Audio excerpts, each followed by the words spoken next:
Europe 1.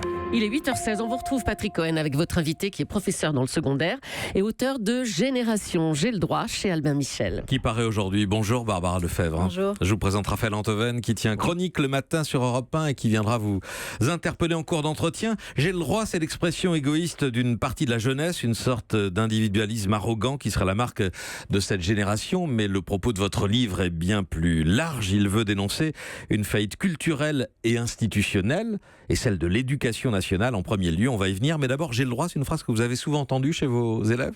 Oui, c'est une phrase qu'on entend souvent, mais pas que chez les élèves. Vous savez, on l'entend aussi chez certains enseignants, chez certains parents. C'est un phénomène plus global et c'est pas un phénomène non plus très récent. C'est quelque chose qui s'étale dans la durée. Effectivement, ce triomphe du moi, cette tyrannie de l'individualisme, c'est quelque chose qui caractérise quand même un petit peu nos sociétés modernes. Donc aujourd'hui, ça s'invite dans l'école, mais c'est un phénomène assez général dans la société. Dans la société et dans les sociétés occidentales en général, l'intérêt est individuel qui prend le pas sur le bien commun. C'est ça, c'est avoir des droits avant d'avoir des devoirs. C'est-à-dire qu'on revendique ses droits particuliers, son intérêt particulier avant effectivement la prise en compte de l'intérêt général.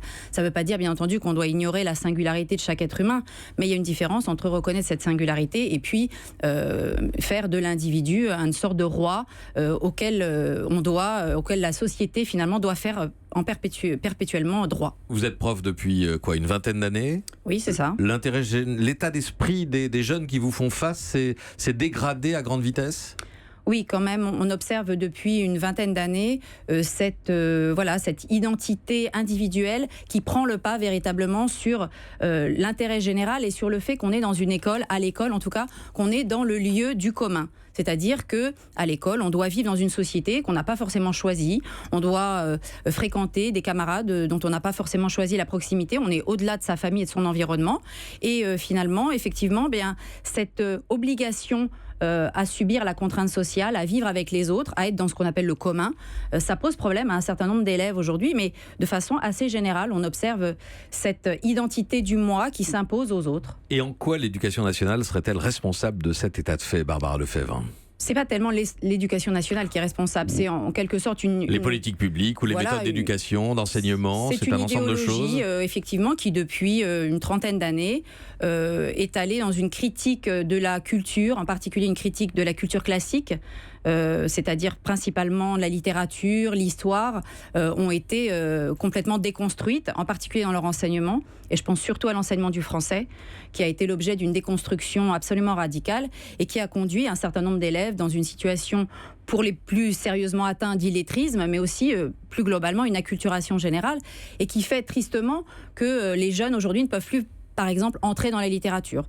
Et ce que j'essaie de dire dans le livre, c'est que la France est vraiment une nation littéraire et que si on ne peut pas entrer dans la littérature française, par exemple, eh bien, quelque part, on ne peut pas véritablement entrer dans cette identité commune. Et ça, c'est vraiment regrettable et c'est ça qui crée les inégalités aujourd'hui. Le mauvais apprentissage du français enferme les enfants et les adolescents, en quelque sorte, les enferme sur eux-mêmes ? Tout à fait. Quand vous avez un champ lexical qui se réduit comme peau de chagrin, quand vous ne pouvez pas maîtriser véritablement la syntaxe, l'orthographe et la grammaire de votre langue, vous ne pouvez pas entrer dans ces grands textes, dans ces grands auteurs. Et ça fait partie justement aussi de cette déconstruction de notre culture classique, d'avoir en quelque sorte récusé tout cet héritage, l'héritage des grands auteurs. Et effectivement, aujourd'hui, on voit bien l'invasion de la littérature pour jeunesse à l'école, au détriment justement de nos grands auteurs. Mais ça ne se lit pas forcément dans les programmes de l'éducation nationale. Enfin, à quel niveau ça s'est déglingué, comme vous dites, parce que dans les programmes, la littérature et l'apprentissage du français, ça continue d'être la règle et d'être l'enseignement de base.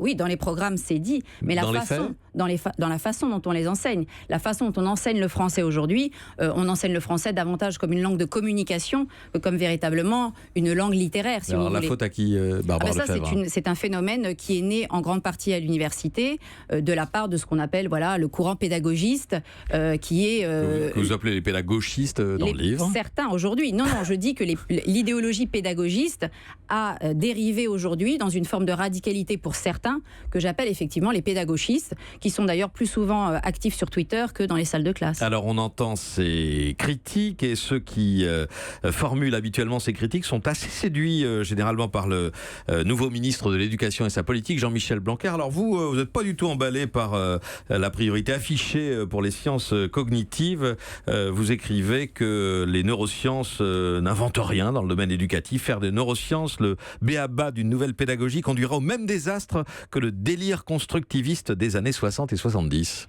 Oui, non, je dis simplement que si on utilise les neurosciences pour effectivement en faire une nouvelle doxa, c'est dangereux. Mais en revanche, moi je suis aussi enseignante spécialisée, donc je m'occupe aussi d'enfants en situation de handicap. L'usage des neurosciences est très utile. Donc moi je ne pense pas du tout, d'ailleurs Stanislas Dehaene qui dirige cette commission est très favorable à l'enseignement, à l'enseignement de la méthode syllabique par exemple. Donc j'y suis évidemment extrêmement favorable. Donc je dis simplement attention à ne pas en faire une nouvelle doxa. Bon, et pour le reste, les espoirs suscités, dans votre courant de pensée par Jean-Michel Blanquer, oui, vous les partagez. Vous trouvez qu'il y a quelque chose qui est de l'ordre de la bonne remise à niveau? Oui, c'est-à-dire que compte tenu de ce qui précédait, on est forcément très content d'avoir quelqu'un comme Jean-Michel Blanquer qui a décidé de prendre un petit peu les choses en main. On attend maintenant de voir les résultats. Raphaël Antoven voudrait vous interpeller, Barbara Lefebvre. Vous parlez à propos du pédagogisme, comme vous dites, donc ce mot valise d'une idéologie qui a à peu près 30 ans d'âge. Or, Tocqueville, le sociologue Tocqueville, disait dans la première moitié du 19e siècle exactement la même chose que vous sur l'individu qui s'atomise au fond et qui tourne le dos au corps social et à l'intérêt commun. Alors ma question est simple, c'est quelle est la part de diagnostic objectif qu'il y a dans votre livre et quelle est aussi la part d'idéologie, c'est-à-dire l'envie que vous avez de voir dans la façon dont l'éducation fonctionne, les symptômes de ce que vous pensez? Oui, mais en l'occurrence, vous avez raison, la tyrannie de la masse dont Tocqueville évoque, bien entendu, ça compte. Mais moi, je serais plutôt proche de Peggy. Lorsque Peggy dit une société qui ne s'enseigne pas est une société qui ne s'aime pas, je pense qu'effectivement, aujourd'hui, il faut retrouver cet amour de notre héritage passé et arrêter un petit peu d'être toujours dans une sorte de contrition. Et au contraire, je suis pour que l'école ne soit pas le lieu de l'idéologie.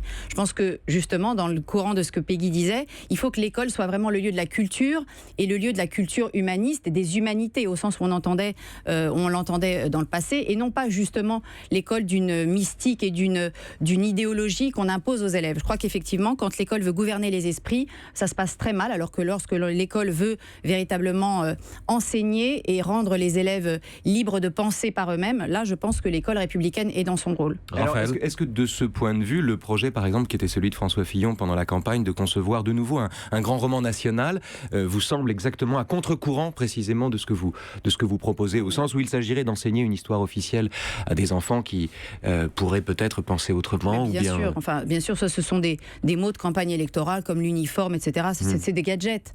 Le roman national, ça ne veut rien dire. De toute façon, tout récit historique est un récit, est une écriture, une réécriture du passé. Flaubert disait, l'histoire romaine, il faut la réécrire tous les 20 ans. Donc bien entendu, un roman national, ça ne veut rien dire. En revanche, un récit historique fait pour l'histoire scolaire qui ne se plaque pas sur l'histoire universitaire et ses hypothèses encore inabouties, je pense que c'est indispensable. Barbara Lefebvre, vous avez signé il y a une dizaine d'années ce livre qui aujourd'hui fait référence, qui est souvent cité en tout cas, Les territoires perdus de la République de Georges Bensoussan. Ces territoires, ils sont toujours perdus, la situation n'a pas changé, ils sont abandonnés.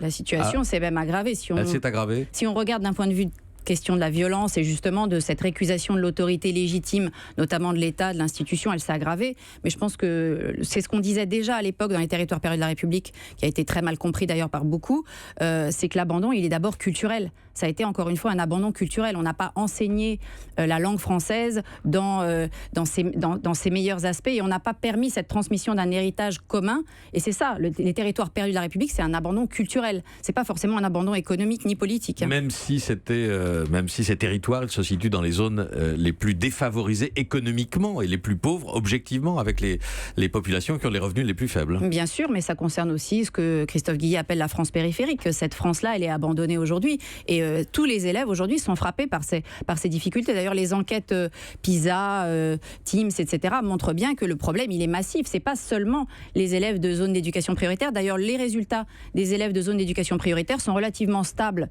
dans une certaine, évidemment, triste médiocrité, mais ils sont relativement stables par rapport au niveau de tous les autres élèves qui baissent. Qu'est-ce que ça veut dire abandon culturel, Barbara Lefebvre, pour être précis, pour être clair? C'est ce que j'ai essayé d'expliquer, c'est-à-dire un héritage classique, c'est-à-dire le fait de pouvoir de nouveau se placer dans un héritage qui soit commun, les grands auteurs de la langue française, l'histoire de France, évidemment pas sous la forme d'un récit ou d'un roman plein de clichés, mais de nouveau essayer d'être fiers de notre culture. Un tout dernier mot, Raphaël Antoven. Est-ce qu'à force de voir, peut-être à juste titre, dans l'expression « j'ai le droit », le symptôme d'un abandon, d'un repli maquillé en revendication ou d'un refus du bien commun, est-ce que vous ne craignez pas aussi de manquer la réalité des souffrances, des injustices, voire des discriminations qui justifient ces revendications, qui hantent l'école pour vous? Oui, non, vous avez tout à fait raison. Encore une fois, la reconnaissance de la singularité... C'est pas né de rien, c'est ça que je veux dire. Bien entendu, la reconnaissance de la singularité de l'individu et la reconnaissance de son droit et de son respect. L'adulte doit respecter l'enfant. Enfin, c'est une question de respect de sa singularité, de le fait justement qu'il est un individu à se construire. Mais en revanche, de céder à toutes les revendications de l'intérêt particulier de chacun, c'est pas comme ça qu'on va justement créer un espace de paix dans l'espace public. C'est surtout l'espace public. La singularité n'est pas le respect d'un particularisme. Exactement. Génération, j'ai le droit. C'est mieux dit. Ou la faillite de notre éducation, ça paraît aujourd'hui chez Albin Michel. Merci Barbara Lefebvre d'être venue nous en parler ce matin Merci beaucoup. au micro d'Europe 1.